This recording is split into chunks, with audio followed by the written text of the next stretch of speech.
Okay, so are you confused about what I'm talking about using our scraps to help? Well, let me just walk you through a little bit of that, and then I'm gonna have a future video on a larger scale. So I made a quilt coat, and it had a fleece. It was a regular cotton, and then the back was a polar fleece. And so here is the backing of it. You can see it. And so what I did, and I'll include some pictures in here for you, but I cut them into long strips, just like this. And then I cut the strips the other way.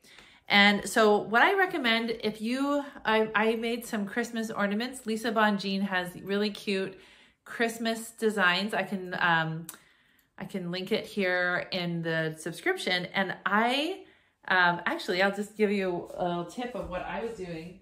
So I have this little pouch. My friend Sue Blair gave this to me. It was so awesome of her.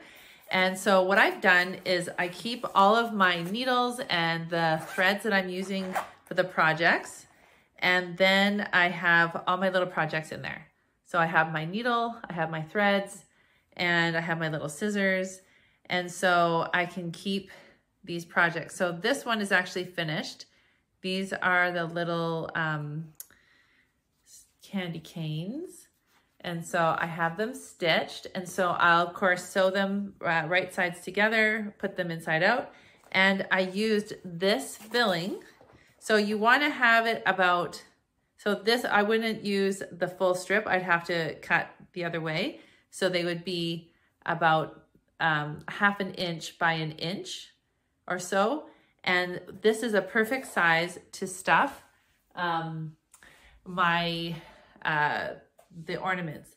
Now, one of the drawbacks of using the fleece on here, the minky, this is actually minky, not fleece, excuse me, but it does get pretty flyaway. So you will have to use like I recommend you use a lint brush afterwards.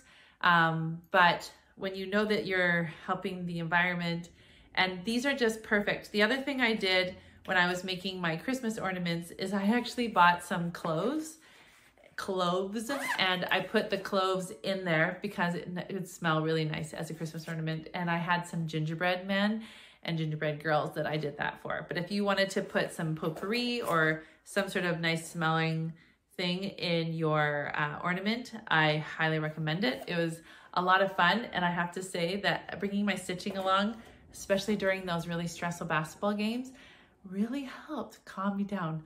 All right, I can't wait to hear what you are going to use for filling your projects. And when you're doing it, I have to tell you, there's just something about reducing, reusing, and recycling. I feel when I quilt, I feel very connected to my grandmas and my great grandmas.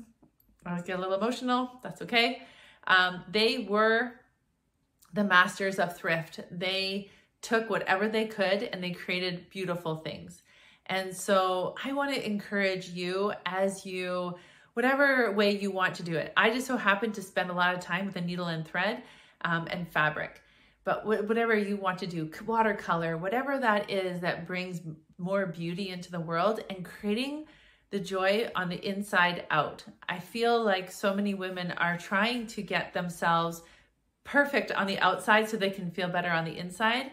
But if you want true transformation, it's an inside job. You have to start on the inside.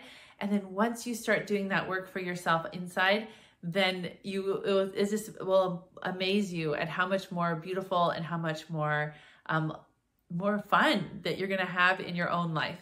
So I'd love that. I love you to keep following me on my adventures here over on YouTube. And as we start to really live a life that we really want, because we're creating it for ourselves. We're no longer waiting for other people to validate us or to help us in that way, which we think that's what we want, but really it has to come from inside. Okay, so keep following me along. We have lots of adventures, and we're going to be making the dog bed next.